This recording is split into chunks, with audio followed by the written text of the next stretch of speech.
کہ چھوٹے صوبے جو ہیں ان کی احساس محرومی کو دور کرنے کے لیے وہ برابری کی سطح پر تمام صوبوں میں ایک ایسا ایوان بنے جس میں چاروں صوبوں کی نمائندگی برابر ہو.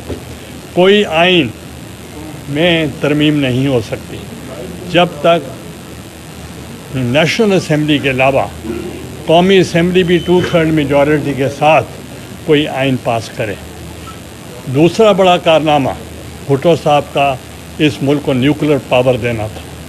جو اس وقت ملک جو انٹیکٹ ہے اس کا سب سے بڑا جو کریڈٹ ہے وہ آئین پاکستان ہے اور ایٹمی قوت ہے. اور محترمہ صاحبہ کو جب جانشین بنایا بھٹو صاحب نے تو انہوں نے میزائل ٹیکنالوجی دی. میزائل ٹیکنالوجی جو ہے وہ اس کے بغیر ایٹمی پروگرام نامکمل تھا، تو اس لیے ان کو بہت بڑا کریڈٹ جاتا ہے.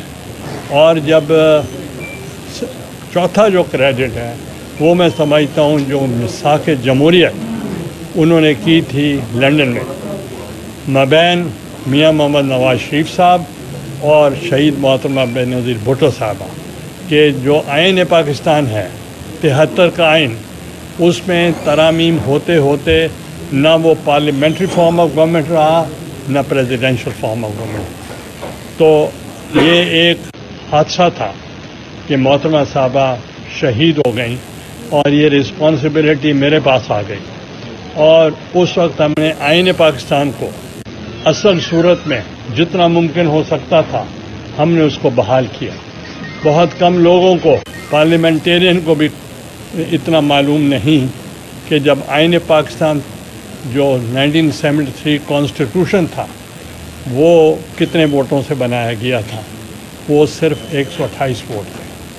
جو باقی اراکین تھے وہ ایسٹ پاکستان میں تھے، بنگلہ دیش میں تھے. تو 1973 کا کانسٹیٹیوشن 128 ووٹ سے بنایا گیا تھا. جب میں نے امینڈمنٹس کی اور اصل صورت میں بحال کیا جو کہ ناممکن ترین بات تھی، اس وقت 446 ممبر تھے اور بائی کیمرل سسٹم تھا، سینٹ بھی تھی، نیشنل اسمبلی بھی تھی، اور انہوں نے ووٹ کیا.